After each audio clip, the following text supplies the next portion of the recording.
자, 12강의 10번부터 진행하도록 하겠습니다. 이게 정상과학에 대한 내용이었고요. 정상과학이 뭔지는 잘 모르겠다. 실제로 막 쓰는 용어가 아니라 이제 어디까지냐면 이 conservative 여기까지 얘기했어요. 근데 그래도 위쪽을 갖다가 쭉 가보도록 하겠어요. 내용 파악을 위해서 좀 빨리 가겠지. 정상과학이 정확하게 무엇을 포함하는가, involve가 포함하다, 물론 관련되다의 의미도 되는 가능하겠죠. 정상과학이 무엇을 포함하고 무엇과 관련되어 있는가. 근데 이 토마스 쿤이라는 사람에 따르면 이 정상과학이라는 건 문제 해결의 문제라는 거야. 문제를 해결하는 그러한 관련된 문제라는 거죠. 오케이, 걸자는 있었고요. 다음 문장이 중요하죠. However successful, 이 패러다임이라는 게 어떤 근본적 원리를 나타내거든요. 그 정상과학의 패러다임이 아무리 성공적이라 하더라도 그것은 직면해요. 뭘 직면한다? 특정한 문제를 직면해요. 근데 이 문제라는 게 뭐냐? 여기 조금 어렵습니다.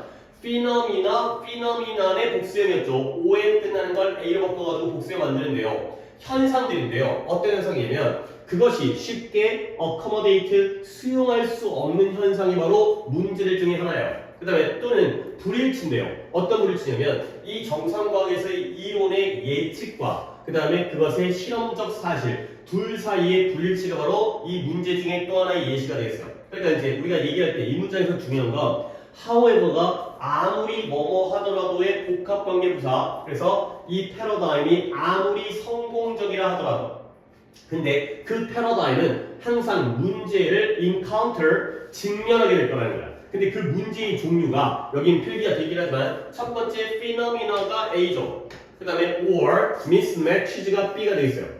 결국 그 문제의 종류가 이러한 현상 또는 불일치예요. 근데 그 현상은 어떤 현상이냐? 그것이 쉽게 수용할 수 없는 현상이 되겠고요. 결국 it은 패러다임이었고요. 이때 뭐 위치가 당연히 목관대가 되겠죠. accommodate 뒤에가 목적어 없으니까. 그 다음에 불일치는 불일치인데 between A and B 무엇과 무엇 사이의 불일치냐면 이론에서 예측을 해요. 먼저 이렇게 될 것 같아. 그런 다음에 실제로 실험했을 때 그 결과적 사실이 다를 수가 있겠죠. 그 둘 사이의 불일치가 바로 문제가 되겠어요. 오케이? 아무리 패러다임이 성공적이어도 문제를 겪게 되는구나. 문제라는 건 쉽게 수용할 수 없는 현상들이 있고 그리고 예측과 실험적 사실 사이에 불일치가 바로 문제의 일종이 되는 거죠. 병렬을 잘 보시고요. 그 다음에 뭔 얘기를 하랬죠? 이때 25였더라고요. 내가 아까 언급을 하긴 했지만 또 지금 듣지 못한 사람이 있을 수 있어서 이때 it은 무엇이 쉽게 수용할 수 없는 현상들? 또 놓쳤네요. 조금 난 집중력 다시 한번 키울게요. 좋은 시간에 학생이 좀 없어갖고 지금 나도 좀 신경 쓰이긴 하는데 이제 핸드폰도 저쪽에 가 있고 영상은 이제 키우고 있기 때문에 나는 이제 외부와 소통할 수가 없기 때문에 오는지 안 오는지 하지만 우리 오신 분들끼리라도 수업에 집중합시다. 아니면 지난번에 했던 거잖아요. 한 번 더 패러다임이 아무리 성공적이더라도 그것은 특정한 문제를 직면하게 될 거예요. 그것이 당연히 뭐예요? 누가 문제를 직면하게 돼요? 패러다임이에요. 그렇죠? 그리고 그 문제의 종류가 두 가지가 있습니다. 첫 번째 phenomena, 두 번째는 mismatch가 되겠어요. 그러면 현상들인데 그것이 쉽게 수용할 수 없는 현상들이에요. 목관대 얘기했고요. 뭐가 이 현상들을 수용할 수 없겠어요? 패러다임이에요, 역시. 그렇죠? 이 패러다임이 받아들일 수가 없는. 그리고 그 패러다임에서의 예측과 실험적 사실 사이의 불일치 이런 문제가 되는 거죠. 오케이? 맞습니다. 그러면 결국 정상과학을 실행하는 정상과학자들의 역할, 임무는 뭐냐면 job은 is to try, 노력하는 거야. 근데 뭘 노력하냐면 이러한 사소한 퍼즐들을 갖다가 제거하기 위해서 노력하죠. 사소한 문제들, 퍼즐들. 근데 뭐 하면서 동시에 이 패러다임 자체에는 가능한 few, 적은 변화를 만들면서 가 되어 있어요. 그래서 while이 뭐뭐 하면서의 동시 동작을 나타내는 접수가 되고요. 여기에는 they are가 생략되어 있어요. 이거는 내가 언급을 안 했던 것 같은데 이때 they가 누굴 가리킬까요? 누가 패러다임의 가능한 한 변화를 덜 일으키면서 사소한 문제를 제거하는 게 목적일까요? sorry, 일이 they가 아니라 복수가 아니라 단순화하겠어요. 아이고 니네가 필기를 근데 they가 도 상관없어요. 근데 여기서는 일단 이유를 얘기해 줄게요. 이때 걔가 누구겠어요? 그쵸, 정상과학자예요. 근데 이때 normal scientist가 단수잖아요. 그러면 방법은 뭐냐면 얘가 남자라면 he is고요. 얘가 여자라면 she is거든요. 근데 요즘에는 이제 또 남녀 차별하면 안 되잖아. 그러다 보니까 아무리 단수 명사라도 남녀를 모를 때는 그냥 they are 가기도 해요. 그러니까 그 과학자들이 최소한의 변화를 일으키면서 사소한 문제를 제거하는 게 이 정상과학자들의 역할이다. 가 되는 거죠. 내가 데이아를 실수라고 생각했지만 다시 한번 보니까 데이아가 맞겠어요. 히즈거나 쉬즈가 하면 뭐 쉬즈가 가도 되고요. 히즈가 가도 되고요. 하지만 이 정상과학자들이 변화를 그러면 여기서 봐야 되는 건 결국 정상과학자들은 사소한 문제 이러한 현상과 이런 미스매치를 제거하는 게 있거든요. 근데 이 패러다임 자체에는 as possible 가능한 한 적은 변화를 만들면서가 되는 거는 결국 가능한 한 적은 변화를 만든다는 건 변화를 일으킨다는 거야? 안 일으킨다는 거야? 안 일으킨다는 거야. 변화 없이 정상과학의 그 패러다임은 유지하면서 그건 그대로 두고서 문제를 제거하는 게 바로 그들의 임무가 되는 거죠. 오케이? 됐죠? 자, 그러므로 여기까지 했었는데 그 다음 문제까지 하긴 했어요. 근데 여기서 중요한 건 결국 정상과학은 활동을 하는 활동인데 conservative가 뭔 뜻이었어요? 보수적인 활동이다 가 되는 거죠. 오케이, 지금 약간 코 간질간질하고 그런 말 채찍이 나오고 오케이, 상태가 차라리 몸 상태 괜찮아요? 비용 좀 있고요. 정한이도 정도 요즘에 계속 지치라고 기침하고 다니던데 환절기라고 그럴까? 환절기라고 이제 날씨 추워져 그러니까 일도 잘 크고 그러니까 지금 약간 쌀쌀하잖아요. 자, 그래서 conservative가 보수적인 활동이에요. 보수적이라는 건 변화를 하는 게 아니라 지킨다는 거지. 그래서 여기다가 내가 progressive라는 단어 적어드렸는데요. 걔가 바로 진보적인 활동이 아니라 보수적인 활동이다. 그래서 그 정상과학의 종사자들, practitioner가 종사자인데 다시 말하면 정상과학자들이겠죠. 걔네들은 뭐 하는 게 아니냐, 이러한 아주 놀랍고 중대한 지구를 부술 듯한 셔터라는 게 이게 뭔가 이렇게 부수는 거거든. 그래서 지구를 부술 듯한 그러한 중대한 발견을 하려고 노력하는 게 아니에요. 얘네들은 변화를 일으키는 게 아니라 그들은 오히려 단지 뭐 할 뿐이다. 기존의 패러다임을 더욱더 발전시키고 변화하지 않은 상태에서 더 확장시키는 게 바로 그들의 임무이다. 되는 거죠. 이것도 구조가 좋은 게 not의 법비의 구조이기 때문에 not에다가 동그라미 치고 그 다음에 버스다가 동그라미가 쳐있죠. 그러면 이 종사자들이 하는 일은 A 하는 게 아니라 B 하는 것이다. 어디가 A였어요? To make 이렇게 중대한 발견을 만들어내려고 노력하는 게 그들의 임무가 아니라 그 다음에 to develop and extend 기존의 패러다임을 발전시키고 확장시키려고 노력하는 게 바로 그들의 임무가 되겠습니다. 결국 변화를 하는 게 아니라 그대로 유지하는 게 바로 그들의 임무이다. 까지가 되겠어요. 됐죠? 여기까지를 지난번에 했었고 이제 나머지 부분을 갖다가 마무리를 하고 하겠어요. 그러면 이 쿤의 말에 따르면 이 토마스 쿤의 말에 따르면 정상과학은 뭐 하지 않는다? 또 한 번의 나의 법비의 구조인데요. 뭐 하지 않는다? 이러한 사실과 이론의 novelty, 신선함, 새로움을 목표로 하는 것이 아니라 AMH라는 게 무엇을 목표로 하다? 그걸 목표로 하는 게 아니에요. 그리고 만약에 성공적일 때에는 어떤 것도 발견하지 못한다는 거죠. 오케이? 그래서 when successful을 갖다가 여기다가 괄호를 쳐버리면 이때 and는 누구와 누구의 병렬이에요? 정상과학의 이라는 사실과 이론의 새로운 신선함을 목표로 하는 것이 아니고요. 그리고 성공적일 때에는 어떤 것도 발견하지 못한다 가 되는 거죠. 누구와 누구의 병렬이에요? and 뒤에 있는 find를 B로 보고요. 그러면 A는 뭐가 되겠어요? not aim, 즉 does not aim이 되겠죠. 그래서 3인칭 단수끼리의 does not이 바로 A가 되겠어요. 결국 정상과학은 새로운 걸 찾는 걸 목표로 하는 게 아니라 오히려 성공적일 때는 어떤 것도 찾지 못한다 가 되는 거죠. 오케이? 그러면 여기서도 문법이 있는데요. when successful 또 나오는데 이거 한번 옆에다 적을게요. 이거 적어놓고 또 기억 못하면 말짱 꽝이긴 하지만 좀 기억하려고 노력하세요. 옆에다가 앞에 또는 아래다가 시간, 조건, 양보부사절이라는 문법이 있어요. 시간, 조건, 양보부사절. 우리 지난 시간에 이제 however는 얘기했으니까 문법이 떠나가긴 한데 시간, 조건, 양보부사절에서 어떤 일이 생기냐면 주어 플러스 비동사가 뭐가 될 수 있다? 주어 플러스 비동사가 뭐 되겠어요? 이거 자주 나와요. 주어 플러스 비동사가 생략되어질 수가 있어요. 아니 생략 안 해도 되는데 생략 가능이라는 거예요. 그럼 여러분들 시간 조건 양보 부사절에서 주어 플러스 비동사가 생략될 수 있다는 거. 시간의 부사절 가장 대표적인 게 when이에요. 물론 딴 것도 있죠. before라든가 after라든가 until이라든가 as라든가 아니면 while도 있습니다. 조건의 부사절의 가장 대표적인 건 if예요.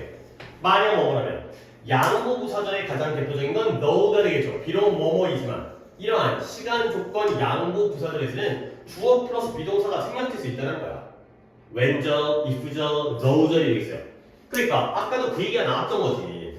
while이 뭐뭐 하는 동안에 시간의 부사절이잖아요. 물론 대표는 when이지만 이때에도 they are, 물론 반복수는 안 맞지만 그 정상 과학자들이 이 최소한의 변화를 하면서 그러니까 됐고요. 여기도 주어가 뭐예요? 정상 과학은 사실과 이론의 새로움을 목표로 하는 것이 아니라 오히려 성공적일 때는 어떤 것도 발견하지 못한다는 거지. 뭐가 성공적일 때? 정상 과학이 성공적일 때. 그러면 when 뒤에 뭐가 생략돼 있겠어요? it is가 생략돼 있겠죠. 여기는 사물이니까 내가 과감하게 it을 써도 되는 거죠. 여기는 사람이었기 때문에 they하고 내가 처리를 했고요. 이해되죠? 오케이? 그리고 또 하나의 내용적으로 이때 너 어떤 것도 발견하지 못하게 됐네요. 어떤 것일까요? 이때 어떤 것이라는 건 어떠한 무엇도 발견하지 못해요?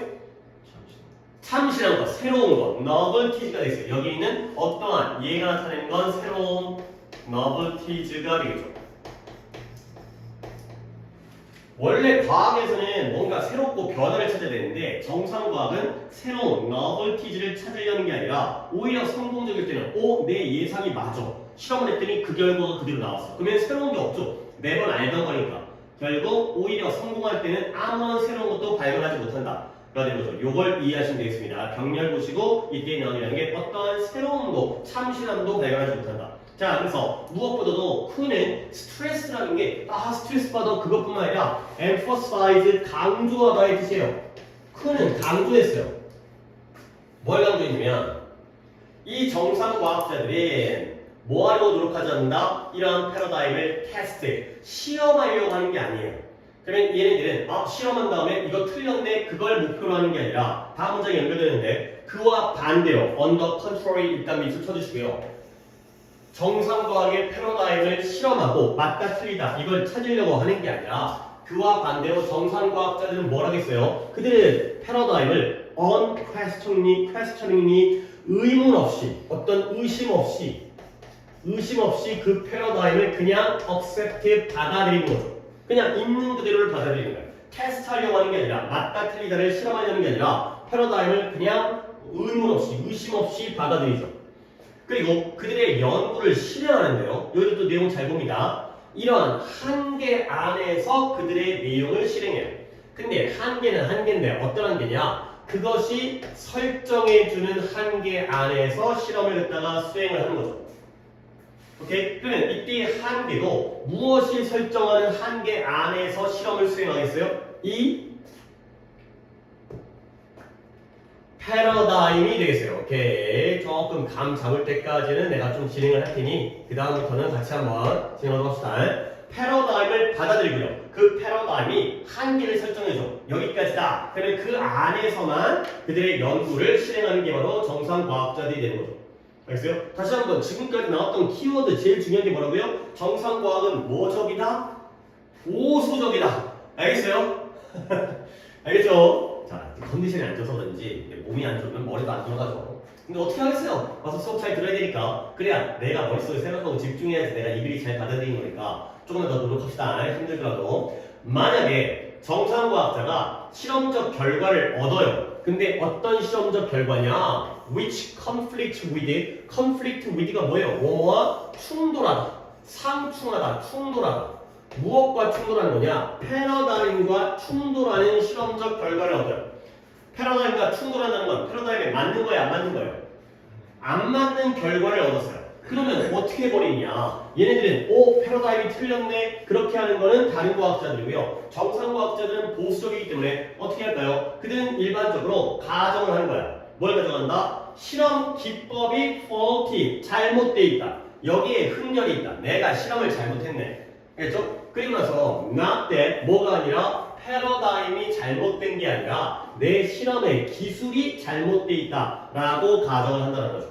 오케이? 알겠죠? 그러니까 이제 뭔가 새롭고 참신하고 earth shattering, 지구를 흔들 정도의 그러한 놀랍고 중대한 발견을 목표로 하는 게 아니라 패러다임을 최대한 유지하려고 하는 것. 이게 바로 정상과학자의 어떤 역할이 되어 있어요. 그러다 보니까 실험 결과랑 패러다임이 안 맞아. 다시 한번 패러다임과 실험 결과가 안 맞으면 뭘 택하겠어요?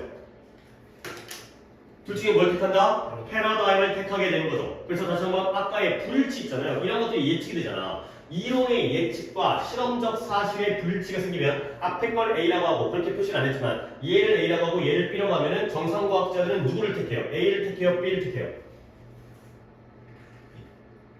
다시 한번 아이고 나 환장하겠네 얘들아 이렇게 이게 아니 내가 수업을 잘못한 거지 내가 설명을 잘못한 건데 내 느낌이 이런데 집중력이 너무 떨어지는데 조금만 더 한번 해봅시다 이거 한번 정리할 테니까 다시 한번 정리해 드릴게요 다시 한번 정리하겠지만 이 다음 독해부터는 조금 새로운 마음으로 했으면 좋겠어요 처음부터 한번 정리해 볼게요 정상과학이 무엇을 포함하는가 토마스 쿤이라는 사람이 뭐랬냐 퍼즐을 문제를 해결하는 그런 과정이 바로 정상과학이다. 오케이, 거기까지 좋단 말이지. 근데 패러다임이 아무리 성공적이어도 그 패러다임은 특정한 문제를 직면할 수밖에 없어요.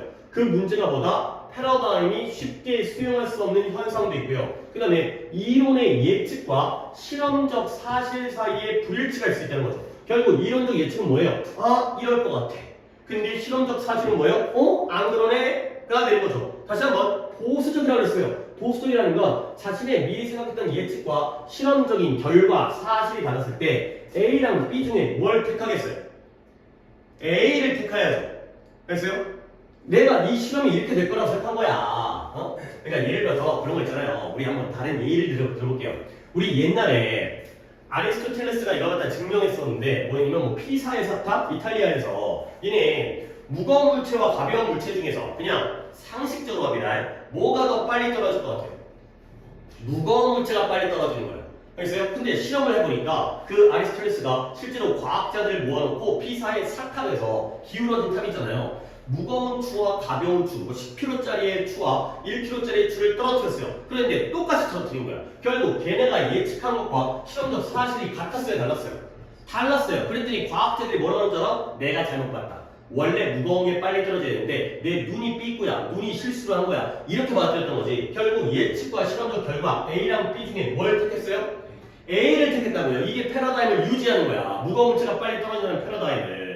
알겠어요? 근데 원래는 그러면 안 되겠죠. 원래는 이걸 택해야지. 다르네? 패러다임이 틀렸네. 근데 얘네들은 그렇게 안 한다고요. 알겠어요? 여기 이해했죠? 이해했죠? 자, 그러면 그 정상과학자의 역할에 사소한 문제들과 퍼즐들을 제거하는 거야. 그러면 어떻게 된다? 무거운 게 떨어지는 게 아니라 똑같이 떨어지네? 이거 잘못된 거야. 그러면 어떻게 되죠? 패러다임 자체에는 최소한의 변화만을 만들어내는 거지. 안 바꾼다는 거지. 바람이 불어서 그랬을 거야. 아니면 떨어뜨리면 힘을 줬을 거야. 이렇게 한다는 거죠. 그러다 보니까 정상과학은 보수적인 활동인 거야. 계속 지키고 유지한다는 거죠. 그러다 보니까 결국 이러한 실종사자들, 이러한 정상과학을 종사하는 사람들은 중대한 발견을 만들려고 노력하는 게 아니라 기존의 패러다임을 그대로 유지하면서 확장, 발전시키려고 노력하는 게 바로 정상과학자이다. 알겠죠? 자, 그래서 결국 쿤의 말에 따르면 정상과학의 어떤 사실과 이론에 참신함과 새로움을 찾으려고 목표로 하는 게 아니라 오히려 성공적일 때는 역시 무거운 물체가 떨어지는구나, 빨리 떨어지는구나 이런 식으로 어떤 새로운 것도 발견하지 못하는 게 바로 정상과학의 성공이라는 거죠. 오케이? 그 다음에 무엇보다도 다시 한번 정상과학자들은 패러다임을 테스트하려고 노력하지 않아요. 무거운 물체가 먼저 떨어지는 걸 뭐하러 테스트해? 그게 맞는데 오히려 어떻게 한다? 그들은 의심 없이 패러다임을 받아들인다니까요. 역시 무거운 게 빨리 떨어지는 거야. 그리고 그들이 그 패러다임이 설정하는 한계 내에서 연구를 실행하는 거죠. 어떻게든 무거운 게 빨리 떨어지도록. 그래서 만약에 이 정상과학자가 패러다임과 충돌하는 실험적 결과를 얻었을 때 여기도 나오잖아요. 패러다임과 충돌하면 이걸 A라고 하고 실험적 결과가 충돌하니까 이걸 B라고 했을 때 둘 중에 뭘 택한다? 이게 A죠? A를 택한다는 거야. 알겠어요? 그래서 그들이 뭐한다? 오히려 B가 잘못됐다. 내가 실험을 잘못했구나 라고 생각을 하는 거죠. 근데 뭐가 아니라 패러다임이 틀렸다라고 가정하는 게 아니라 실험 기법이 틀렸다. 잘못돼 있다고 가정한다. 알겠죠? 오케이. 뭐 되게 어렵거나 이해를 못하는 건 아니잖아요. 그렇지? 집중력이 좀 떨어지는 것만 조금 내가 아쉬워서 약간 한마디 했으니. 자, 그 다음에 넘어갈게요. 그죠. 뭐, 그래요. 오늘 좀, 그래요. 컨디션이 안 좋다는 거 내가 충분히 이해를 할 테니까 최대한 좀 쉽게 설명하겠어요. 대신 그러다 보니 또 진도가 늦어질 수가 있기 때문에 핵심적인 것만 쉽게 좀 설명하려고 할 테니까 여러분들도 일단 내 입장에서는 쉽게 설명하려고 하지만 여러분 입장에서는 최소한의 집중을 해주시기를 또 바라겠어요. 그렇죠? 아무 생각 없이 들어가고는 아무것도 안 되니까. 자, 또 가볼게요. 다음 문제 첫 문장. in order to라는 거 있죠? in order to에다가 밑줄을 칠게요. in order to가 뭐예요? 부사의 목적이에요. 뭐뭐 하기 위해. 목적, 뭐뭐 하기 위해. 근데 거기에 for us가 들어갔죠? 의미상의 주어가 되겠어요. 투부정사의 의미상의 주어는 투부정사 앞에다가 이렇게 for 플러스 목적격을 쓰죠. 그 다음에 단어 중요한 게 하나가 있었네요. retain이라는 단어가 밑줄 하나 칠게요. retain이라는 단어가 일단 옆에다가 하나 써드릴게요. 이게 중요한 단어예요. 얘가 유지하다의 뜻이거든요. 내가 나중에 이거 정규 때 정리를 할 건데 sustain이라든가 maintain이라든가 이런 게 유지하다예요. 근데 걔네들이 약간 뉘앙스가 다른 게 이 retain이라는 건 유지하다의 뜻인데 얘가 기억을 유지하는 거예요. 내 머릿속에 있는 정보와 지식을 유지하죠. 그러니까 바로 기억이죠. 머릿속에 있는 정보와 지식을 없애는 게 아니라 그대로 유지하다, 기억하다. 그리고 얘 명사형도 하나 있습니다. 명사형이 조금 보기가, 그러니까 모양이 많이 바뀌어요. retention. retention이 바로 retain의 명사형이 되겠어요. 그러면 뜻은 뭐겠어요? 유지 또는 기억이 되겠죠. 유지하다에서 나왔으니까 유지 또는 기억하다에서 나왔으니까 기억이 되겠어요. retain의 명사인 retention이다. 여기까지 알아두시면 됩니다. 자, 그러면 다시 한번 돌아볼게요. 뭐 하기 위해서 가치 있는 정보의 조각이라는 말은 굳이 해서 안 하죠. 가치 있는 정보들을 유지하기 위해서. 근데 그 정보를 유지한다는 건 뭐 하는 거죠? 그 정보를 뭐 하는 거야? 기억하는 거예요. 그렇죠? 그 가치 있는 정보들을 유지하기 위해서, 기억하기 위해서. 근데 누가 유지하고 누가 기억하는 거예요? 우리가. 그래서 여기가 바로 in order for us to be able to. 우리가 기억을 유지하기 위해서, 우리가 기억하기 위해서는 그러면 뭘 해야 된다? 우리 뇌가 뭐 해야 돼? 오히려 까먹어야 돼. 기억하기 위해서는 잊어야 돼. 근데 그것도 어떤 방식으로 잊어되냐? in a manner. 매너가 방식이죠. 절대 매너, 태도, 예의 이렇게 가면 안 돼. 예절 아니야. 방식은 방식인데 다 어떠한 목표를 향해고요. 그 다음에 통제되어진 방식으로. 그러니까 targeted이라는 게 조준되어지고 어떤 목표를 향해서 조준되어지고 그 목표를 딱 향해서 그리고 통제되어지는 방식. 뭔가 미리 목표를 설정해서 조준을 하고 통제되어진 그러한 방식으로 잊어야 된다는 거예요. 뭔가 약간 모순이죠. 기억하기 위해서는 잊어야 되는 거예요. 내가 미리 알려드리면 얘들아, 우리는 정보를 기억하고 까먹을 때 어떻게 해야 돼? 당연히 중요한 것과 안 중요한 것 중에서 뭘 기억해야 돼요? 중요한 걸 기억하고 그러려면 안 중요한 걸 까먹어야 돼. 모든 걸 다 달달 외우면 중요한 게 사라질 수가 있으니까 오히려 중요하고 가치 있는 정보를 기억하기 위해서는 뒤에 설명이 나오지만 어떻게 이해돼? 미리 목표를 설정되어진 그리고 통제되어진 방식으로 중요하지 않은 걸 잊어야 되는 거예요. 자, 시작해볼게요. 예를 들어 뭐 for example 바로 묶어버릴까요? 예를 들어 너는 recall 기억할 수 있니? 뭐냐면 너의 바로 학교 첫날을 여러분이 이제 고등학교 2학년이지만 작년 3월 2일인가 3일인가 그날이 고등학교에 입학한 학교 첫날이겠죠? 자, 그날을 기억할 수 있니? 아마도 너는 뭐 했을 거예요? have one or two noteworthy images까지를 먼저 보면 noteworthy라는 게 note가 주목하다, 주목할 만한 우리가 주목할 만한 그러한 이미지를 한두 개 정도는 가지고 있을 거라는 거예요. 근데 어디다가 네 머릿속에 1학년 1학기 첫날 개학식 날 그날이 어떻게 기억하지? 한두 개 정도의 주목할 만한 그 이미지가 머릿속에서 기억이 남을 거라는 거야. 근데 그 예시가 뭐냐? 서치해지부터 바로 거겠죠? 아마도 고등학교 첫날보다는 초등학교 첫날인가? Putting into your pencil case 너의 필통에다가 너의 크레용이라든가 아니면 연필을 집어넣는 거 이런 것들 같은 것들이 이미지가 내가 맞아 학교 첫날 가면서 필통에다가 학용품 챙기고 지우개 챙기고 그런 것들이 머릿속에 이미지가 가지고 있을 거라는 거예요. 근데 그러나 그건 아마도 어느 정도예요? 이런 specific 구체적인 것, 아주 구체적인 것도 당연하지만 세부 사항이라고 했어요. 세부 사항의 정도라는 거예요. 결국 세부 사항의 정도라는 게 뭔 말이냐? 필통에다가 크레용과 연필을 집어넣은 건 학교 첫날에 대한 기억 중에서 얘네가 상식적으로 판단할 때 중요한 정보인 것 같아? 안 중요한 정보인 것 같아? 안 중요한 정보예요. 아니 필통에다 뭘 넣은지가 뭐가 중요해? 담임이 누구였는지 아니면 뭐 어렸을 때 알던 친구를 만나는지 이런 게 더 중요한 거 아니에요? 결국 그 정도는 세부 사항의 정도라는 거예요. 중요한 정보가 아니라는 거예요.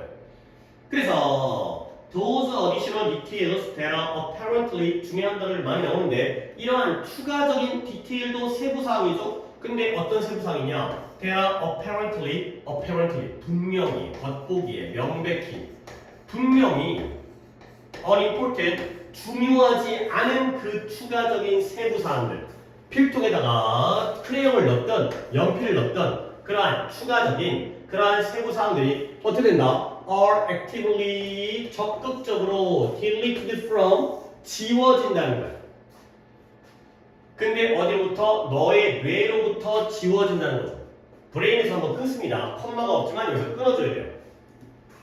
근데 뭐 할수록 the more 더 비교급이죠. 네가 더 많이 그 상황을 기억하는 쪽으로 나아갈수록 오히려 이런 추가적인 세부사항은 너의 뇌로부터 적극적으로 제거되어지고 딜리트 정도라 하잖아요. 지워지게 된다는 거죠.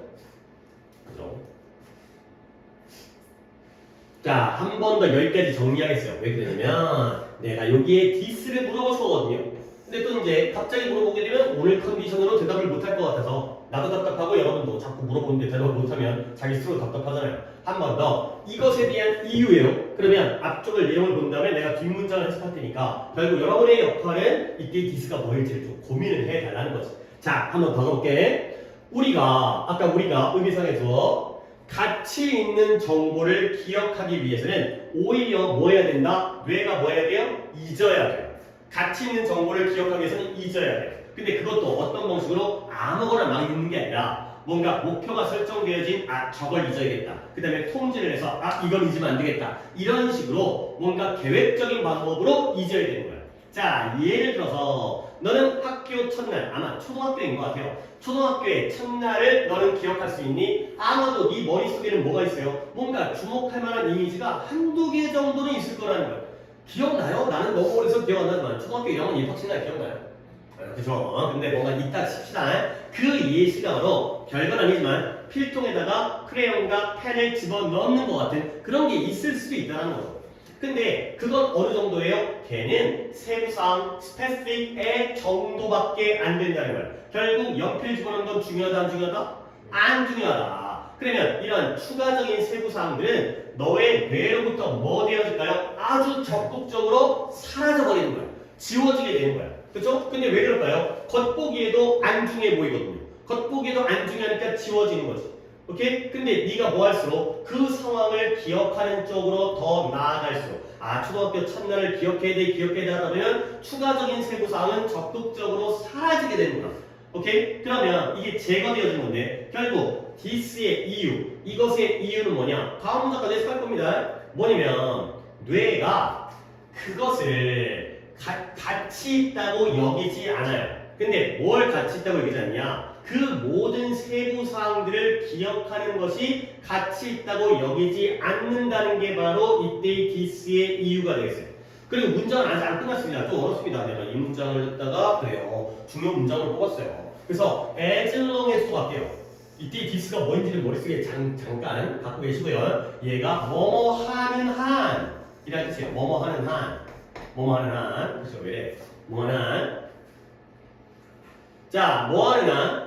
그것이 중요한 메시지, 주된 메시지를 전달할 수 있는 한.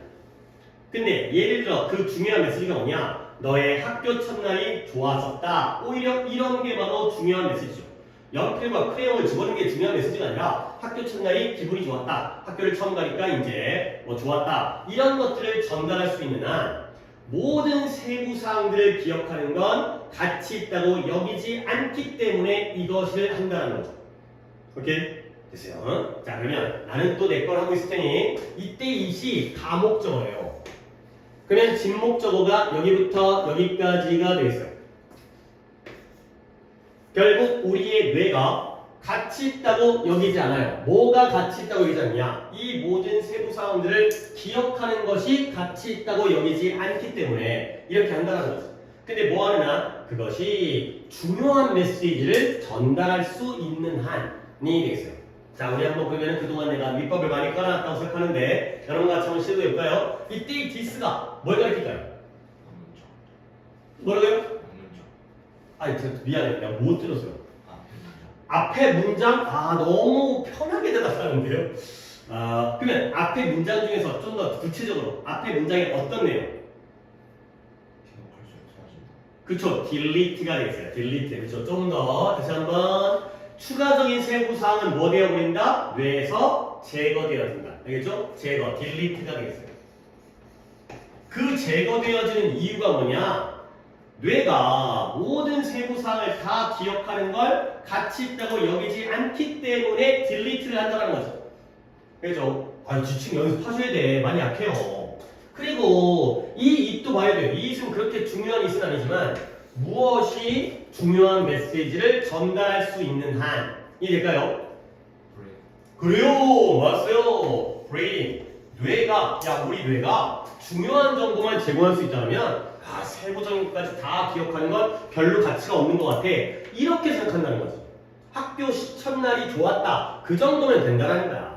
옆에 크레용 낸 거는 별로 중요한 게 아니라는 거죠. 알겠죠? 요때의 디스와 요때의 브레인이 뭘 가르치는지 갖다가 잘 챙겨두시면 되겠어요. 자, 그 다음부터는 어때요? 실제로 연구들이 보여져 왔어요. 뭘 보여줬냐면 우리 뇌가 적극적으로 restrain, 제한한다는 거예요. 제한. 나는 여기다 쓸 공간이 없기 때문에 여러분들만 근처에다가 restrain이라는 단어가 우리가 알고 있는 limit예요. limit예요. 제한하다, 제약하다. 또는 restrict가 되겠어요. 이런 단어 정도는 이제 같이 restrict, limit, 그 다음에 restrain, 제한하다, 억제하다. 자, 여기도 문장이 좀 쉬운 문장이었는데 내가 이거는 뽑지는 않았지만 윗문장이 상당히 길어갖고 뽑지는 않았지만 한 번 더. 연구가 뭘 보여주느냐? 뇌가 적극적으로 이 지역을, 이 region, 부위를 제한해요. 근데 어떤 부위냐? responsible for, 담당하고 있는 부위예요. 근데 뭘 담당하냐면 insignificant or minor memory content, 중요하지 않고요. significant가 중요한 거고요. insignificant는 중요하지 않은 거예요. 그 다음에 minor, 사소한 기억의 내용을 담당하는 그러한 뇌의 부위를 제한한다는 거야. 근데 그 사소하고 중요하지 않은 메모리의 기억의 내용이 뭐냐? that tends to 뭐 하는 경향이 있다? 방해하는 경향이 있어요. 근데 뭘? 중심 기억을 방해하는 경향이 있는 그러한 사소하고 중요하지 않은 그러한 기억의 내용을 담당하는 그 영역을, 그 부위를 적극적으로 제한한다가 바로 연구 결과가 됐어요. 그러니까 뇌의 경우에는 당연히 자, 칠판에 가볼까요? 중요한 기억을 담당하는 부위는 뭔가 더 강화를 시키겠고요. 중요한 기억을 방해하는 내용들을 담당하는 부위는 제한을 시켜버리는 거죠. 중요한 것만 기억하고 중요하지 않은 건 다 지워버리려고 노력을 한다는 거예요. 오케이? 됐죠? 그 다음에 그래서 시간이 흐르면 the minor detail, 그 사소한 세부사항은 vanish, 점점 더 사라져버린대요. vanish는 내가 밑줄만 친 다음에 여기다 한 번 더 써드릴게요. vanish의 경우에 살짝 주의해야 되잖아요. vanish가 있고요. 그 다음에 vanish가 있어요. 스펠링이 거의 비슷하죠? V가 B가 되니까 발음도 비슷하죠? 근데 약간 얘네가 오묘해요. 뭐가 오묘하냐면 vanish, 여기 나와 있는 vanish는 자동사예요. 얘는 소멸하다, 사라지다. 얘들아, 자동사가 뭐예요? 지가 하는 거죠, 지가 하는 거. 자동사의 반대가 뭐죠? 타동사예요. 그러면 vanish가 특이하게도 얘가 타동사예요. 얘는 지가 소멸하는 게 아니라 남을 소멸시키다의 뜻이에요. 좀 오묘해요. 스펠링이 한 끗이고 비슷한 단어인데 하나는 지가 사라지는 소멸하다고요. 나머지 하나 vanish의 경우에는 남을 소멸시키다의 타동사가 되겠어요. 이런 거 좀 챙겨주셔야 됩니다. 결과적으로 시간이 흐르면 더 사소한 세부사항들이 뭐하게 돼요? 지가 사라지는 거죠. 남을 사라지게 아니라 지가 사라지는 거죠. 근데 비록 뭐하지만 이것이 비록 인턴이라는 게 그 결과 비록 그것이 어디에 도움이 된다? serve to 오히려 과거의 중요한 가장 중요한 메시지를 날카롭게 하고요. 강화시키는 데에 도움을 주지만 세부적인 사항은 점점 더 사라지게 된다. 자, 되는 거죠. 결국 마지막 문장. 시간이 흐르면 사소한 세부 사항은 점점 더 사라집니다. 비록 이렇게 사라지는 게 중요한 메시지를 강화하는 데는 도움을 주긴 하지만 이해되는 거죠. 결국 세부적인 사소한 세부 사항이 사라지는 건 중요한 정보를 기억하는 데는 도움이 되는 거예요? 방해가 되는 거예요? 도움이 되는 거죠. 쓸데없는 걸 까먹으니까 사라지니까 오히려 중요한 건 더 강화되어지는 이러한 결과가 되겠어요. 오케이? 그래서 여기 중요한 문장 한 번 더 봅니다. 이거 좀 어려워요. 이 도즈부터 어디까지예요? 여기까지니까 그레이까지니까 엄청 길죠. 하나, 둘, 셋, 넷, 5줄짜리 문장입니다. 내가 이거 갖다가 이제 자료로 이제 해석할 수 있도록 연습시킬 테니까 다시 한번 더 볼게요. 추가적인 세부사항이죠. 근데 걔네들은 어때요? 겉보기에도 분명히 중요하지 않아요. 이런 것들이 뇌로부터 적극적으로 지워지고 삭제되어지고 제거되어지는 거야. 근데 뭐 할수록 네가 이 상황을 더 기억하는 쪽으로 나아갈수록. 오케이? 자, 그 다음 문장. 그러면 이 이유, 이렇게 제거되어지는, 문장이 끊겼구나. 이렇게 제거되어지는 이유가 뭐다? 뇌가 중요하다고 여기지, 가치 있다고 여기지 않는다는 거죠. 근데 뭐가? 모든 세부사항들을 다 기억하는 건 중요한 게 아니야. 라고 여기는 거죠. 뭐 하느냐? 이 뇌가 중요한 메시지를 전달할 수만 있는 한이 되겠어요. 그래서 예를 들어서 이제 결국 학창시절에 학교 첫날이 좋았다는 건 중요한 정보인 거고 필통에다가 크레용과 연필을 집어넣는 건 세부사항이 되는 거죠. 오케이? 그러다 보니까 결국 뇌가 적극적으로 이건 중요한 문제는 아니지만 그래도 중요한 메모리를 방해하는 경향이 있는 사소하거나 중요하지 않은 그 기억의 내용을 담당하는 지역들을 오히려 억제하고 오히려 제한을 하는 거예요. 그러면 사소한 건 사라지고 오히려 중요한 메시지가 강화되어지는 결과까지가 되겠어요. 오케이. 됐죠? 여기까지 하시면 되겠어요. 하나 더 하겠어요. 첫 시간에 3개를 해놔야 귀가 잘 풀리더라고. 지난 시간에 첫 시간에 2개밖에 안 했더니. 자, 13강은 시험 범위가 아니고요. 14강으로 가는 거죠. 여러분 어차피 자료는 그 순서로 되어 있지만 14강을 가도록 하겠습니다. 14강. 얘는 좀 어휘가 좀 까다롭고 중요한 게 있어서 중간중간에 어휘 정리를 갖다가 해가면서 이거 진짜 연락 안 되고 이런 거 같다. 큰일 났네. 나도 끊고 싶은 마음이 굴뚝한데 또 그러다 보면 우리 수업이 또 망가지기 때문에 끊지를 못하는데 시간적으로도 그렇고 3개를 해놔야 우리가 수업을 지난번에 둘둘둘 시작하다가 마무리 못했잖아요. 많이. 자, 14-8 가도록 하겠어요. 여러분도 조금은 힘들 수 있겠지만 그래도 다 같이 해놔야 뒤에 가서 3-2 정도로 해야 되기 때문에 자, connectedness예요. connect가 연결된 거니까 연결성. 근데 무엇과 무엇의 연결성이냐? 연결성, connectedness, 연결된 연결성. 무엇과 무엇의 연결성이냐면 전 세계적인 글로벌 경제적 시장의 연결성이 connectedness가 주어래요.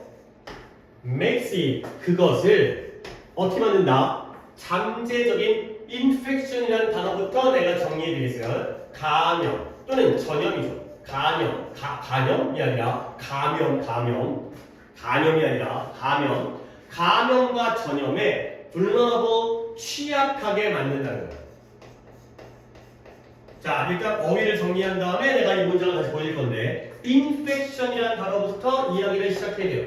그래서 단어는 옆에다가 좀 적을 때 많습니다.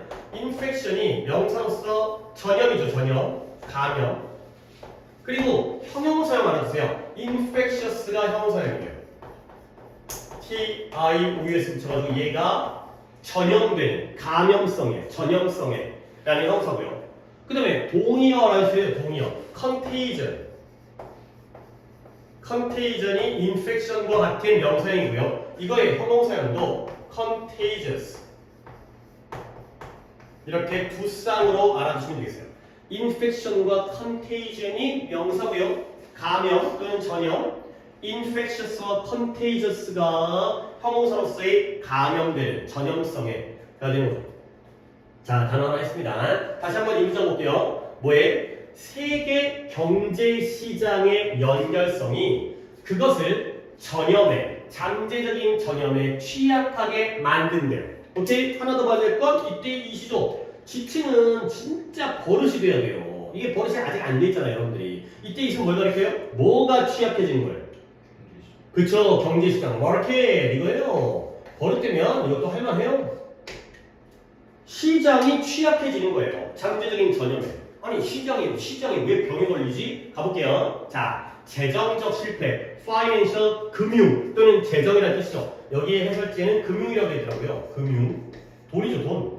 재정, 돈이죠. 금융적 실패, 재정적 실패가 나아가는 거예요. makes its way니까 길을 나아가는데 어디서 나아간다? borrows, 돈을 빌린 사람이죠. 우리가 채무자 있잖아요. 채무자. 그 다음에 나아가서 어디로? 은행까지. 그리고 어디까지? 인슈어는 보증을 해주는 보증인에게까지 나아가는 거예요. 자, 문장 마무리 더 합니다. 그래서 spreading like a flu, 독감처럼 퍼져나간다는 거지. 이게 뭔 말이냐? 금융적 또는 재정적 실패예요. 예를 들어서 내가 은행에서 1억을 빌렸어요. 근데 사업을 실패했어요. 그러면 결국 내가 금융적인, 재정적인 실패를 한 거죠. 그러면 은행에 돈을 갚아요? 못 갚아요? 못 갚아요. 그러면 은행은 성공한 거에 실패한 거예요. 실패했죠. 빌려준 은행도 실패한 거예요. 돈을 못 받으니까 은행에서도 뭔가 금융적으로 재정적으로 돈을 못 돌리니까 그러면 은행뿐만 아니라 나아가서 내가 돈 빌릴 때 누군가 내한테 뭐 보증 쓴다 그러잖아요. 보증 쓴다 말하지? 예를 들어서 내가 돈 빌릴 때 내가 차안이를 해보가지고 내가 좀 신용이 부족하니까 차안이의 신용을 통해서 내가 돈을 빌리는 거야. 은행한테. 그러면 내가 돈을 안 갚으면 보증인인 차안이는 좋아지는 거야? 나빠지는 거야? 나빠진 거예요. 네가 대신 갚아야 될 수 있어요. 네가 신용불량자 될 수도 있고요. 네가 압류당할 수 있다는 거예요. 결국 한 명의 재정적 실패가 누구에게? 은행에게 나아가서 보증인에게까지 퍼져나가죠. 이게 바로 뭐예요? 전염되어지는 거예요.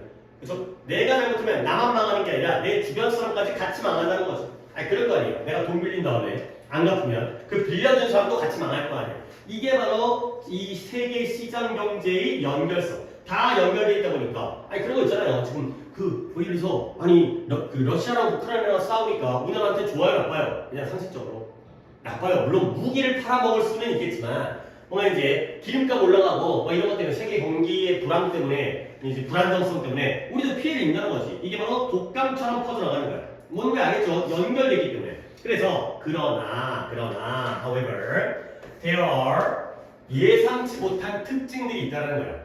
근데 무엇과 관련하여? 아니 when it comes to 정도는 관용 표현으로 알아야 돼요. 뭐뭐에 관하여, 뭐뭐와 관련하여. 외우세요. 뭐뭐에 관하여, 뭐뭐에 관하여, 뭐뭐와 관련하여. 무엇과 관련하여 예상치 못한 특징들이 있냐면 뭐뭐에 관하여 시장에서의 그런 감염에 관하여 예상치 못한 특징이 있다는 거야. 그러면 뭐가 예상치 못한 특징이냐? 감염이 발생할 수 있는데요. 심지어 뭐하지 않은 채 어떠한 접촉도 없이 감염이 발생할 수 있다는 거예요.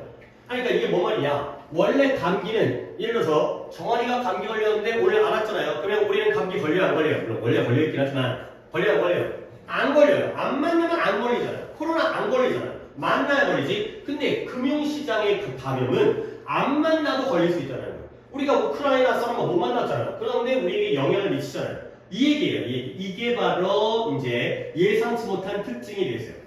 그래서 은행이 뭐가 될 수 있냐? insolvent라는 단어도 중요한 단어인데요. 얘가 지급불능. 지급불능이 뭐예요? 돈을 지불하지를 못하는 거예요. 그래서 쉽게 말하면 파산한 거예요. 파산. insolvent가 은행이 파산할 수가 있다는 거예요. 그리고 근처에다가 이런 단어도 좋습니다. bankrupt라는 단어가 파산했다는 뜻이죠. bankrupt가 파산한이라는 형용사고요. 그 다음에 명사형까지 알아두세요. bankruptcy가 명사로 파산이에요. 결국 얘가 파산, bankrupt가 파산한이라는 형용사, bankruptcy가 파산이라는 명사. 그래서 은행이 insolvent 할 수 있다는 거야. 즉 지급불능. 은행도 지급을 해야 돼요. 예를 들어서 내가 예금을 갖다가 은행에다가 5억을 맡겼다고 쳐봐요. 근데 은행이 그동안 그거 빌려주잖아요. 남들한테. 가만히 갖고 있는 게 아니라.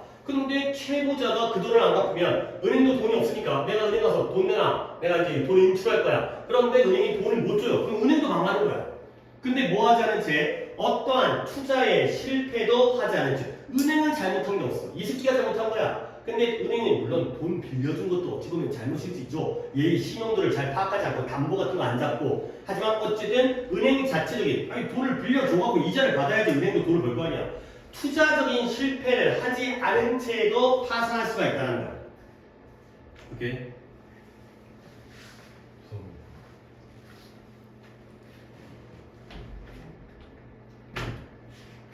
자, 이렇게 마무리한 다음에 얘기해 봅시다. 자, 그 다음에 그래서 두려움과 불확실성이 아주 데미지, 피해를 입힐 수 있다는 거야. 근데 누구에게? 이런 재정시장에게 금융시장, 그러니까 돈이 돌아다니는 금융시장, 은행이라든가 보험회사라든가 이런 데다가 피해를 입힐 수가 있다는 거죠. 두려움과 불확실성이. 근데 마치 뭐처럼 한번 끄는 다음에 또 캐스케이딩이라는 단어가 나오는데 원래 캐스케이드는 폭포건 폭포. 근데 폭포, 물 떨어지는. 근데 그 뜻이 아니라 폭포처럼 떨어지는 거예요. 연속적인. 이해되겠어요? 연속적인. 마치 뭐처럼 연속적인. 이것도 내가 좀 옆에다가 적어드릴 게 많은데 뭐 이제 인펙션은 따로 적었지만 캐스케이드 옆에다가 시리즈 어브가 가장 대표적인 연속적인의 뜻이죠. 이게 바로 가장 쉬운 연속적인 거고요. 그리고 단어 또 하나 알려드리는 게 successive. 이런 단어 알아주시면 좋아요. successive는 성공적인이 아닙니다. 연속적인입니다. 성공적인 successful 이 성공적인 거고 successive는 연속적인 거니까 cascading, a series of 그 다음에 successive 이렇게 어휘를 정리해 주시고요. 그래서 마치 뭐처럼 잘못된 투자 때문에 연속적인 실패와 마찬가지로 두려움과 불확실성이 금융시장에다가도 피해를 입힐 수 있다는 거예요. 자, 이제 예를 들어볼게요. if가 나왔죠. if에다가 동그라미 쳐보세요. 그 다음에 work에다가 밑줄을 칩니다. 그 다음에 believed도 미리 밑줄 칠게요. 그 다음에 would도 밑줄을 칠게요. 밑줄 치기 좀 많네요. 그 다음에 여기에 would까지를 밑줄 칠게요. 그러니까 또 우리가 이 문법을 정확하게 다루진 않았는데 진도상 이게 뭐냐면 가정법 그 다음에 work가 wake의 무슨 형? 과거형이고요. believed, would, will의 과거형이죠. 즉 이게 뭐예요? 가정법 과거예요. 얘들아, 가정법 과거는 언제 사실의 반대? 가정법 과거는 현재 사실의 반대가 가정법 과거가 되겠어요. 그래서 현재 사실의 반대가 뭐예요? 실제로 그래 안 그래? 안 그런 게 바로 가정법이죠. 지금은 안 그런데 만약에 그렇다면 어떻게 될지를 가정해보는 거예요. 그래서 시제가 가정법 과거로서 work와 believed와 would가 나오는 거예요. 그래서 if절에서 동사의 과거형, 그 다음에 주절에서의 조동사의 과거형. 배에서 한번 끊고요. 여기다가 쓸게요. 가정법 과거형. 동사의 과거형과 조동사의 과거형을 쓰는 거죠. 자, 한 번 더. 우리가 다음날 아침에, 내일 아침에 일어났어요. 잠을 깼어요. 그리고 뭐 할 거라고? 야, X은행이 인솔번트 타산할 거야 라고 믿는다면 그러면 그 은행은 실제로 뭐 해버려요? 타산을 해버린다는 거예요. 아니 예를 들어서 그런 거 있잖아요. 그래서 주식시장에서 삼성전자가 망할 것 같아. 그러면 사람들이 삼성전자 주식을 살까요? 팔까요? 팔겠죠. 망해갖고 종이조각 되면 그러면 실제로 주가가 떨어지다가 진짜 망해버리는 거예요. 소문이 진짜 현실이 돼버리는 거죠. 그럴 수가 있다는 거죠. 사람들이 아니 뒤에 예시가 나오는데 봐봐요. 내가 아침에 일어났어요. 일어나 또 X은행이 망할 거라고 믿어요. 그러면 내가 X은행에다가 돈을 갖다가 예금해놨어요. 그러면 나 어떻게 해야 돼? 은행 가서 돈을 찾아야죠. 빼야죠. 그러면 나만 빼겠어요? 너도 빼고 너도 빼고 너도 빼고 그러면 당연히 은행에다가 돈을 갖다가 쌓아두고 있는 게 아니기 때문에 은행은 뭐가 돼요? 지급불능이 되는 거예요. 진짜 망하는 거예요. 소문만 잘못 나게 되면 정말 망해버리는 거죠. X은행이 안정적이다. 그러면 돈을 투자하거나 돈을 예금을 하겠죠. 그러면 돈이 더 많아져. 잘 나간다 그러면 많아지고요. 근데 망한다 그러면 다 빼가다 그러니까 진짜 망해버린다니까. 오케이? 이게 금융시장의 특징이라는 거야. 전염병처럼 우리가 접촉하지 않아도 전염이 되고요. 그리고 실제로 뭔가 문제가 없는 데에도 망할 수 있다는 거죠. 오케이? insolvent에 이미 했던 단어죠. 실제로 it would be enough 충분할 거라는 거야. 근데 뭐가 충분하냐면 우리가 또 두려워해요. 뭘 두려워한다? 남들이 믿는 것을 두려워하는 것으로 충분해요. 뭘 믿는다? 은행 X은행이 실패할 것이다. 자, 그 다음에 또 뭘 두려워해요? 우리의 집단적인 두려움을 두려워하는 것만으로 충분할 것이다. 가 되는 거죠.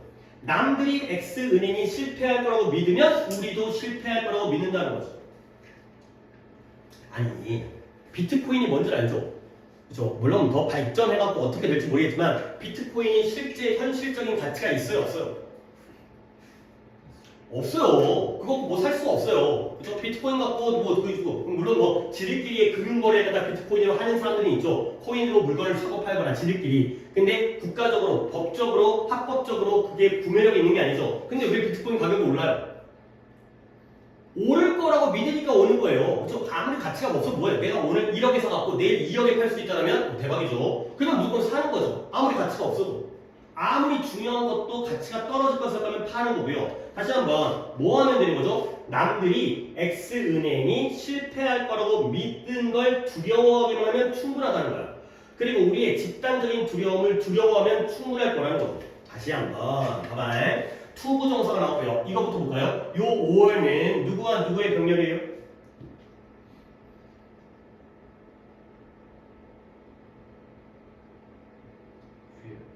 to fear와 to fear의 병렬이 있어요. 투부정사와 투부정사. 결국 남들이 X은행이 망할 것이다 라고 믿는 것을 두려워하면 되는 거예요. 그 다음에 우리의 집단적인 두려움, 모두가 같이 두려워하는 집단적인 두려움을 두려워하는 것으로 충분하죠. 그러면 투부정사끼리 병렬에다가 앞에 또 한 번의 force가 나왔죠. 이때 force가 뭐라고요? 아까 방금 전독했던 의미상의 주어가 되겠어요. 우리가 두려워하는 것만으로 충분하다는 거예요. 진짜 은행이 실패를 하는 게 아니라 우리가 걱정만 하면 실제로 그게 실현이 된다는 거죠. 자, 그래서 we might even know, 우리 모두가 심지어 알게 되는 거예요. 뭘 알게 되냐면, 뭘 알고 있냐면 X은행이 well managed, 잘 건강하게 관리되어지고 있어요. 그 다음에 건강한 투자로서 투자와 함께 잘 관리되고 있다는 걸 알고 있어요. 아, X은행이 경영을 잘해. 그렇지만 만약에 우리가 기대한다면 뭘 기대한다? 남들이 그들의 돈을 pull out이니까 넣는 거예요? 빼는 거예요? 빼는 거겠죠. 인출하다. 은행에서 돈을 인출하는 거죠. 같은 나라는 withdraw가 돼 있어요. withdraw가 돈을 빼는 겁니다. 예금을 인출하는 거.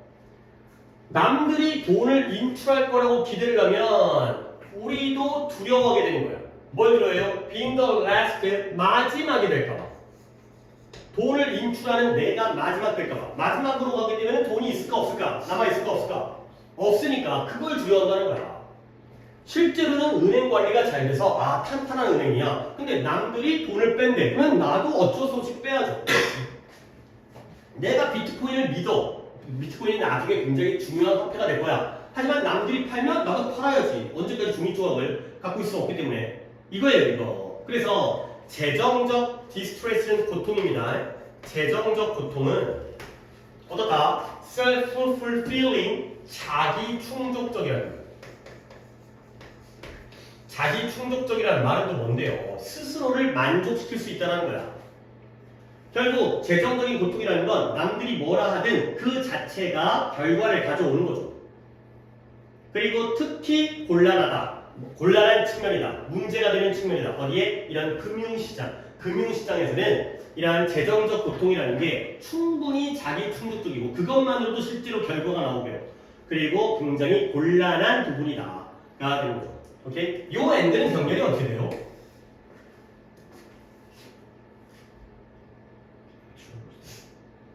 그렇게 보시면 안 돼요. 최대한 물론 그게 중간에 괄호가 띵겨 들어가서 생략되었을 수가 있겠지만 일단 이즈가 동사잖아요. 이걸 봐야죠. 그렇죠? 어떤 자꾸 내용적인 병렬로 가는데 troublesome과 self-fulfilling이 아니에요. 문법적인 병렬은 양쪽이 맞아야죠. 여기가 이즈죠? 그럼 앞에는 뭐예요? can be예요. can be. 조동사와 일반적인 비동사와의 병렬이에요. 결국 재정적 고통은 자기 충족적일 수 있고 그리고 특히 곤란한 측면이다 라는 거죠. 병렬 이렇게 보십시다. 물론 내용적으로 키워드를 잡을 때에는 뭐 이것과 이것을 볼 수 있겠지만 문법적인 병렬의 경우에는 is와 can be가 되겠습니다. 자, 어휘들 내가 지금 옆에다 적었던 거 뭐 지운 것도 있긴 하지만 infection, 그 다음에 contagion 명사, infectious와 contagious 형용사, bankrupt가 파산한, insolvent, bankruptcy 명사, 그 다음에 cascading이 연속적인, 그래서 a series of successive가 되고요. 그 다음에 pour out이 돈을 인출하다의 withdraw, 이런 어휘들 잘 챙겨주시면 되세요. 흐름만 잡고 나서 잠깐 시도할 건데, 과연 전 세계 시장이, 경제 시장이 연결되어 있다는 게 지금 이 독해에서는 좀 긍정적인 것 같아, 부정적인 것 같아? 부정적이야. 전염이 잘 돼. 그쵸? 그런 문제점이 있다는 거지. 그래요. 그래, 집중하면 이런 거 대답 잘하잖아. 그래서 재정적인 실패가 누구에게서? 여기서 채무자에게서 은행으로 나아가 보증인까지 독감처럼 퍼져가는 거예요. 근데 우리가 예상치 못한 특징이 있어요. 다른 일반적인 독감과 전염병 같은 경우에는 접촉을 해야지 전염이 되거든. 근데 이 경우에는 얘네가 어떠한 접촉 없이도 발생할 수 있다는 게 바로 금융시장의 전염이 되겠어요. 그래서 은행이 실제로 투자 실패를 안 했는데도 지급불능이 돼버린 거야. 뭐 때문에? 두려움과 불확실성 때문에. 사람들이 두려워하니까 이런 것이 금융시장에 피해를 주죠. 근데 뭐처럼 이런 잘못된 투자 때문에 이런 연속적인 실패처럼 이래요. 그래서 만약에 우리가 잠을 깼어요? 근데 은행이 망할 거라고 믿어요? 그래버리면 진짜로 망해버리는 거야. 진짜로 파산, 지급불능이 돼버리는 거야. 뭐만으로 충분하냐? 은행이 망할 거라고 믿으면 그건 끝나는 거야. 공동의 집단적인 두려움으로 이 얘기가 끝나버린다는 거죠. 그래서 만약에 우리가 은행이 아무리 잘 관리되어 있다는 걸 안다 하더라도 남들이 돈을 꺼내갈 거다, 빼갈 거라고 예상하면 우리가 마지막으로 돈을 빼갈까봐 걱정하고 두려워하게 되니까 우리도 나서서 빼간다는 거지. 결국 재정적 고통은 자기 충족적이라는 건 다른 조건이 필요가 없다는 거야. 그것만으로도 결과가 나올 수 있다는 거고요. 특히 금융시장에서는 문제가 되는 측면이다. 오케이, 여기까지.